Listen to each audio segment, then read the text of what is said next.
Speaking of rap crime, um, there's a lot of hubbub on the internet over the weekend about some things LaRussell, Bay Area rapper LaRussell, said about Lil Wayne.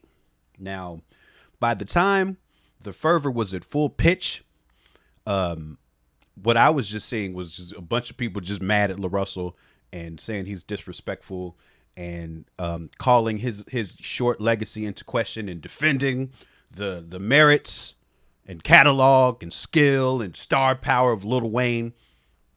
And what my mind did was in analyzing the words in front of me, I was like, my guess is LaRussell said something mildly critical about Lil Wayne. It was taken out of context. So I went and looked at the video to see what he said. This is what people were upset about.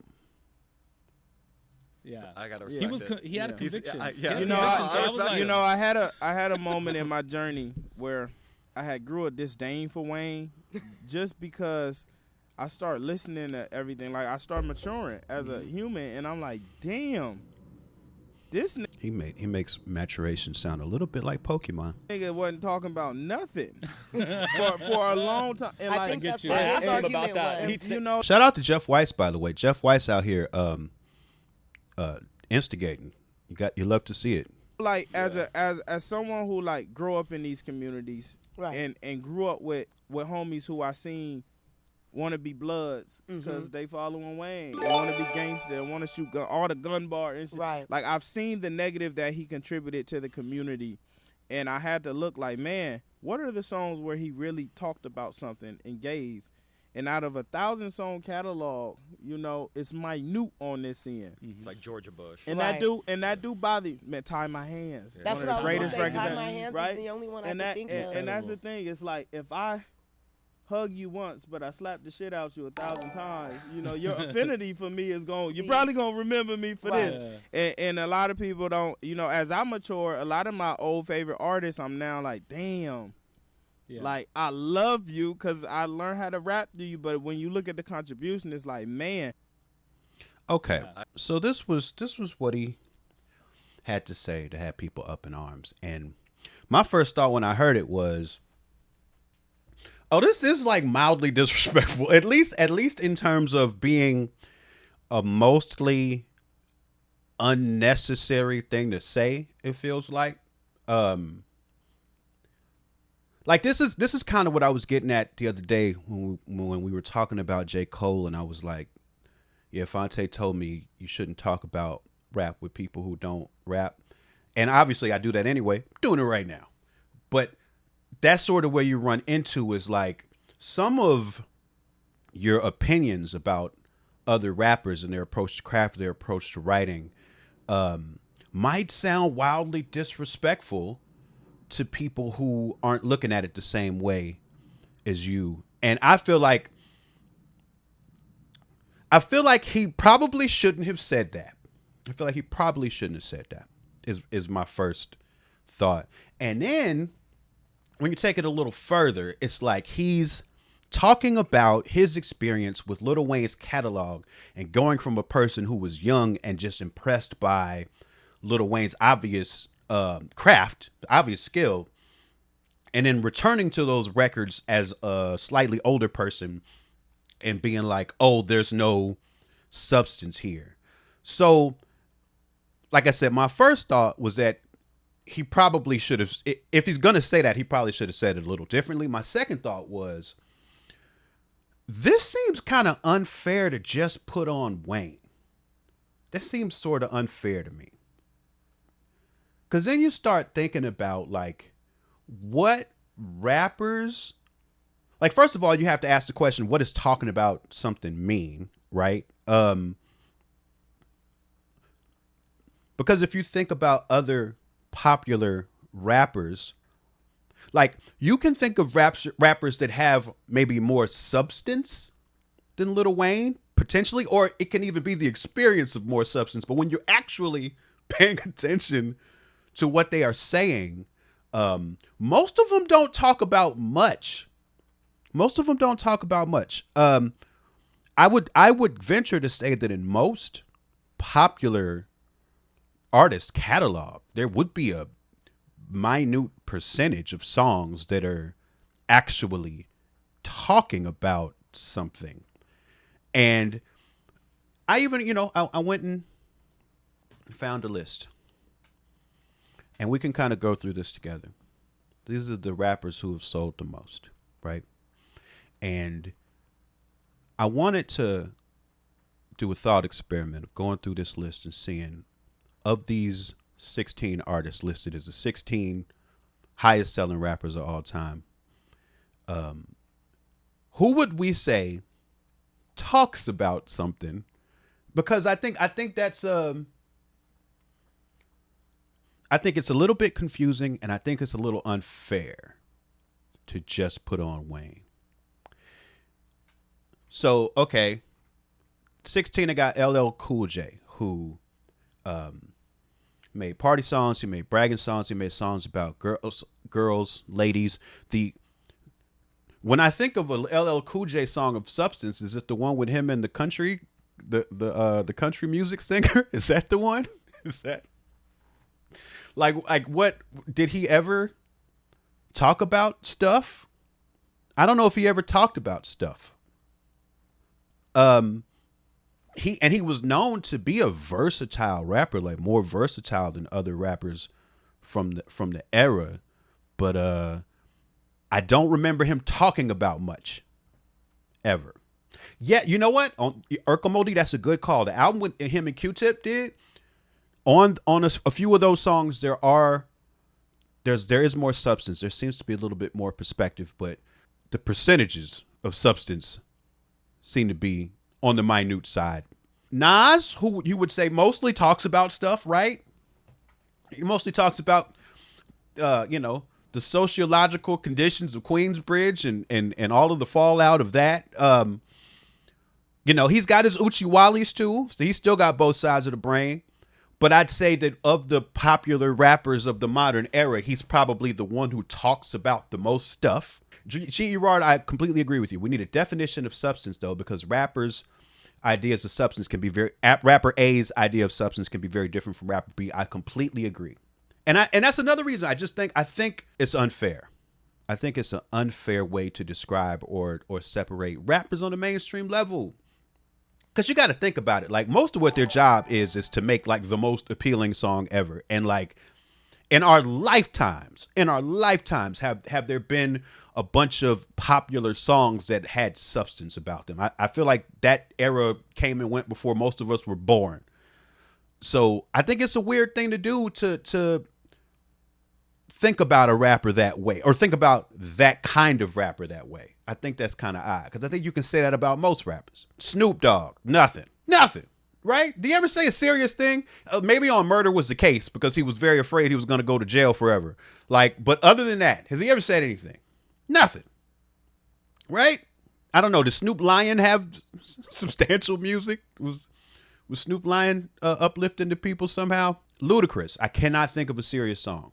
And maybe there is one and I just don't remember it. But I remember like great silly shit, big Popeye arms and moving people out the way, like, and a huge artist who I think is worth every penny. Like, I think he's an incredible artist. But would you say that he ever had music with substance? Did he ever talked about anything? I don't know what Runaway Love. I don't know what that is. But that's the thing too. I'm coming into this from having like, I've heard 2 or 3 Ludacris albums, but I never, like, none of them were ever in heavy rotation for me. So a lot of these artists, I really only know them by the hits and songs that I've heard. So that's why I'm kind of like looking to the chat too, because I honestly just don't know in a lot of these cases. DMX, who I would put in the talk about stuff category, right? So right now it's just him and Nas of all of the rappers, the popular rappers that we've looked at. You would just say him and Nas would be on the side of talks about stuff. And not all of his songs were that serious either. Some of his stuff was just energy and bars too, but he felt more substantive as an artist. He felt like there was more perspective that he was trying to present. 50 Cent. See, 50, like, that's the thing. In my mind, 50 Cent don't talk about nothing. In my mind, like, I can't think of like, 50 Cent seems like he has some very serious thoughts and feelings, but I don't feel like most of that make it into the music. I feel like most of it is just mass appeal, high level braggadocio. I can't remember a 50 Cent song that was about anything. Notorious Big. Okay, now Big. See this? Okay, so this is a distinction that I'd want to draw. Biggie is looked at as a rap writer with versatility, but I think mostly because he was able to make street rap and make club rap. And I think that you would probably want to put Biggie in the category of rappers who rap about stuff, but it's mostly because he's a great storyteller. And I think that skill set and being able to paint those sorts of pictures gives you the feeling of having more substance or weight to the work. Nelly, nothing, as far as I know. Nothing. Right? Like Nelly and Snoop, nothing. So right now we got 2.5. We got DMX, Nas, and Biggie are the ones who maybe talked about something. He did talk about the temperature of rooms. He did talk about what to do if a room becomes too warm. If you ever really needed to know, if you needed instructions for what to do if a room becomes suddenly warm, he got you. Outkast, definitely talked about stuff. Definitely talked about a lot of stuff. The South got something to say, right? And I think that sort of set them apart from a lot of people on the East Coast and the South at that time. Obviously, a bunch of different types of conversations had in the music about a bunch of different subjects. Beastie Boys, what? What? Paul Revere? Brass Monkey? Rest in peace to MCA though, but obviously, not the most substantial rappers in the world. Now, they did have that post 9/11 album that was about New York. I don't even know if I heard that album, though. I don't know if I even heard that album. But obviously not the most substantive rappers in the world.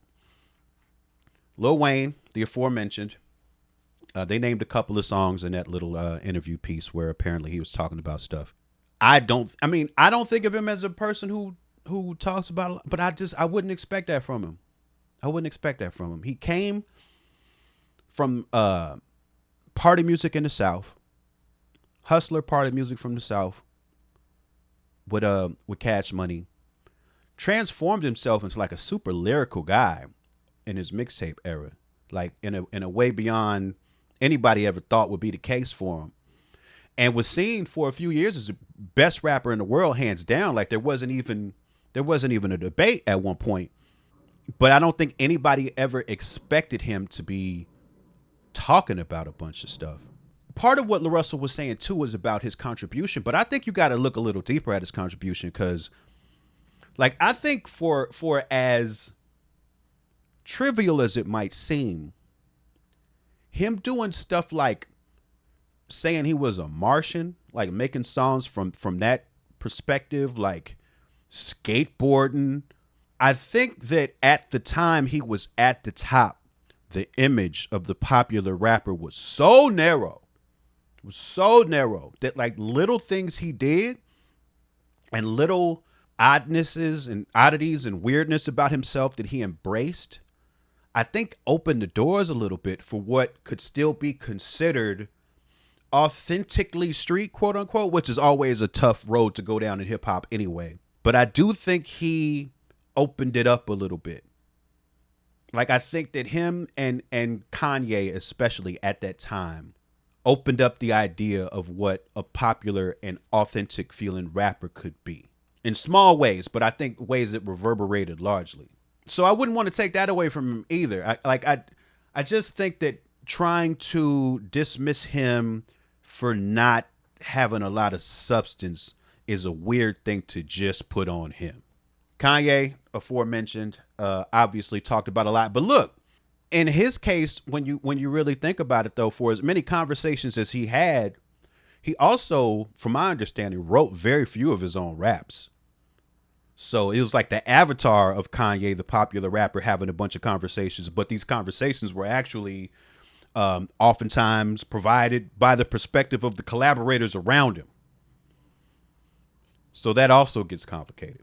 And I bring that up to say it's also why when somebody like Kanye, it's why the perceived amount of substance in his music can change so much from project to project, because his lyrics are very dependent on who's around him. Like his transition from getting a lot of bars from Rhyme Fest to getting a lot of bars from Sci High, you can kind of see where that changed his direction and changed what you would probably consider to be the substance level in his music.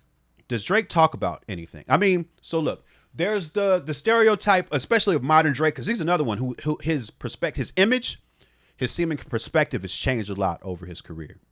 I think that there was a time when he was seen as more substantive, and now he seems a lot less substantive. And in fact, I think the last project we listened to from him, he was sort of dismissing even the idea of having substance in music, because he was putting that more on the Kendrick side of rap, and he was just saying he's going to hang out with the strippers and listen to bullshit, basically, is what he was saying. Drake has made it hard for light skins. If I went to the strippers often, would my rap taste change? No. I'll tell you, as somebody who has spent a good amount of time in some adult establishments, it's just, it's not going to change your overall taste. However, it will make certain types of music make more sense to you if you hear them in that environment. Depends on how you define substance. He talks about shit now, just not shit I care about. Yeah, but I guess that's the question, right? Like, what do you think he talks about?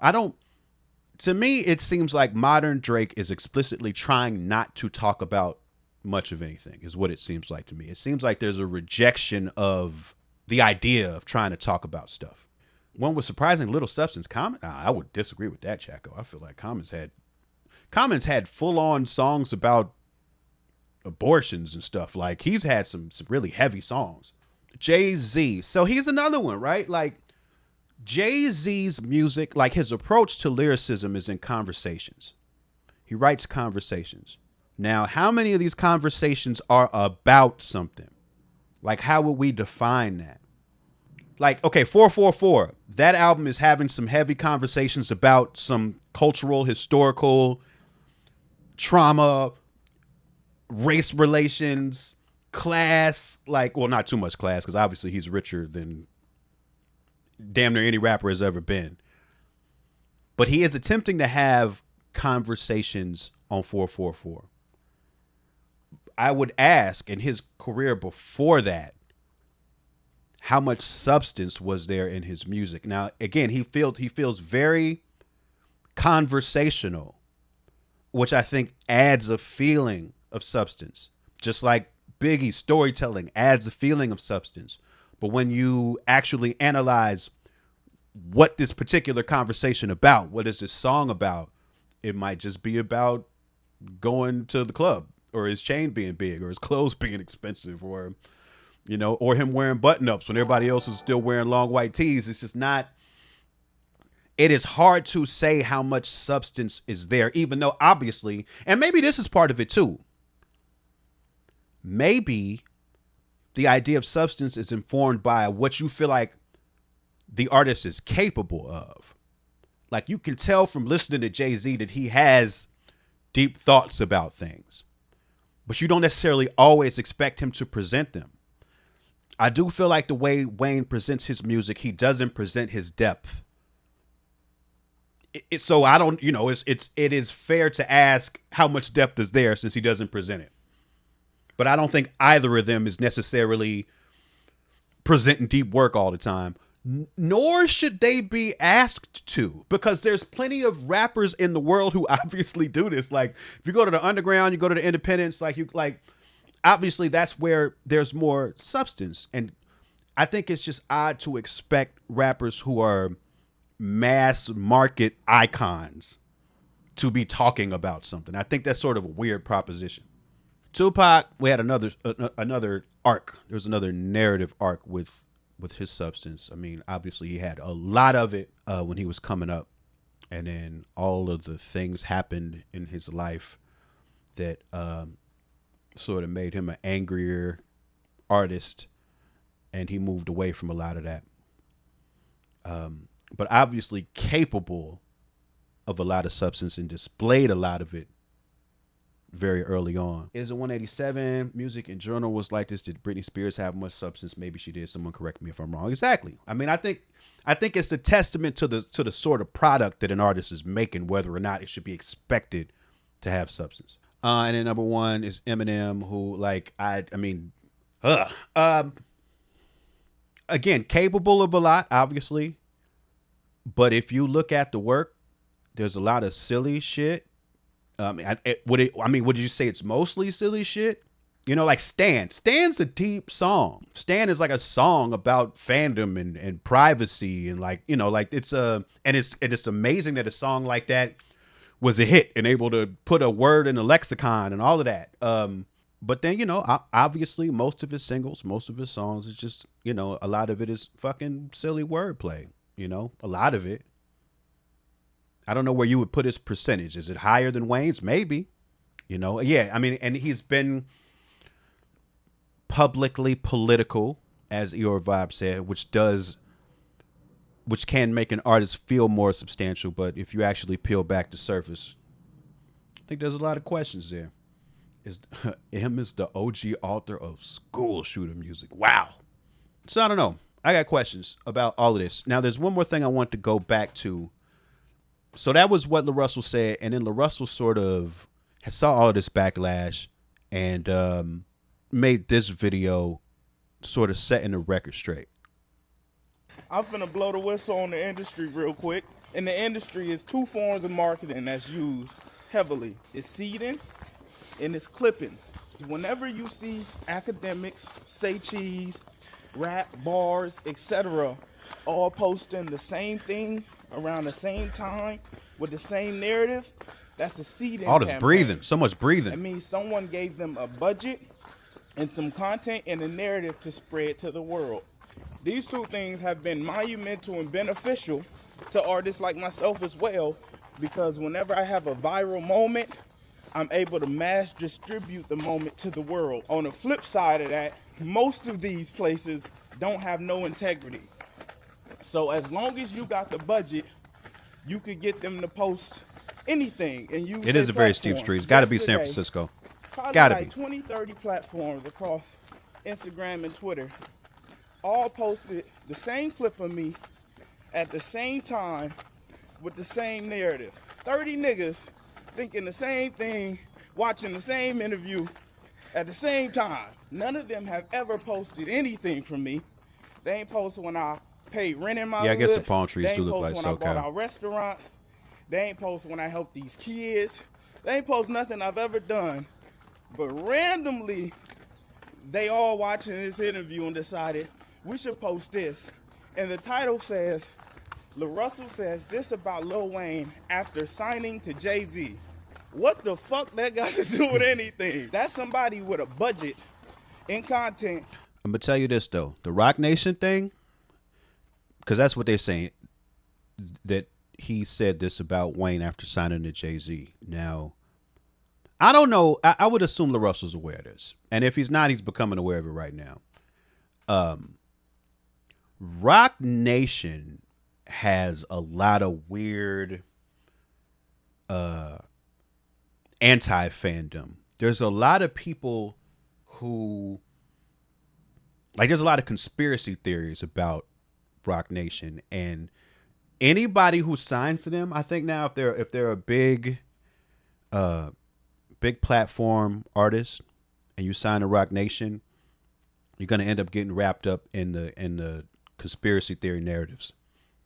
Pardon me, around them.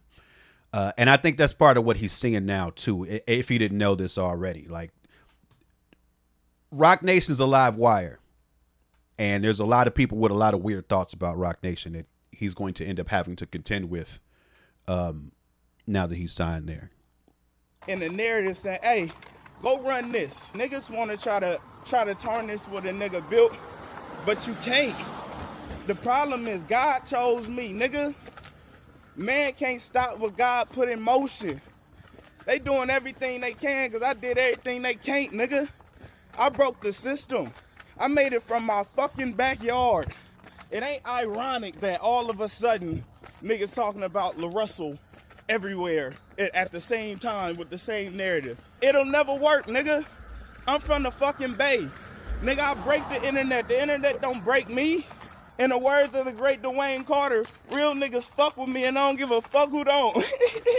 And niggas could spin it however, but you know, my message wasn't even out of malice. I love Wayne. Man, I wouldn't be the rapper I am today without. He inspired me to do so much. He inspired me to have bars.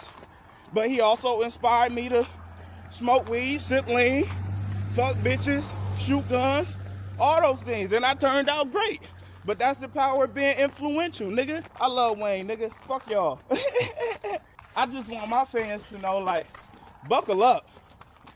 You feel me? I'm finna take this shit on one. And clearly somebody got a problem with that. Somebody putting their money up. So yeah, he's sort of pointing at how what are them dudes called? What did Professor Scott call all of them academics, Vlad's, Trap Lord Ross's? He had a word for him from, I think it was the Legion of Doom. He made it. I forgot what he said. It was a good way to put it, but he's saying that when all of those people are saying the same thing, that somebody putting some Legion of Goof. Yeah. He's saying that when all of those people are aligned, it usually means somebody put some money up. And that may or may not be true. It could be, but all of those entities are part of that anti-fandom with Rock Nation too. So there's a little weird machinery there anyway. And because Rock Nation is really good. I'm not sure if everybody at Rock Nation is good at this, but Rock Nation is very good at internet narrative, like very good at it. Like that whole Clips rollout from last summer, that was mastery. That was Rock Nation mastery. Like they know how to get their narrative across with social media content and interviews and stuff like that. And so to some degree, it's Rock Nation's money and mastery versus the Legion of Goof. I don't know where the money comes from on that side, but the Russell's saying there's some coordinated money there somehow. I think this is an ongoing conversation. I'm still a little confused on what's meant by it. I mean, people have been up in arms, feeling like Wayne is getting disrespected. I don't know if Wayne said anything yet himself, but he catch a lot of hell these days. It's an interesting thing to think about. I think about Wayne and it's like, he's like rap's Allen Iverson. It feels like was at the top of it, the absolute top of it, changed the culture of it. And then like the whole game changed on him real fast. And now nobody knows how to talk about him. And this sort of conversation seems evidence of that too, because during the whole time of his come up and his peak, nobody was looking like that's when Common had all the substance.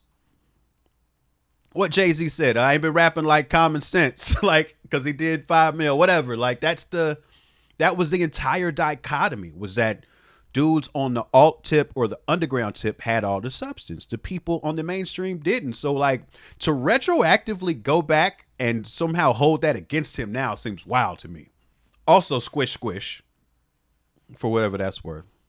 Squish, squish, and is a thing that Lil Wayne said. So, maybe that's why people are mad at him now, because now he's just, instead of even words, it's just onomatopoeia. Like and subscribe, homie, friend. It's free. Stop playing.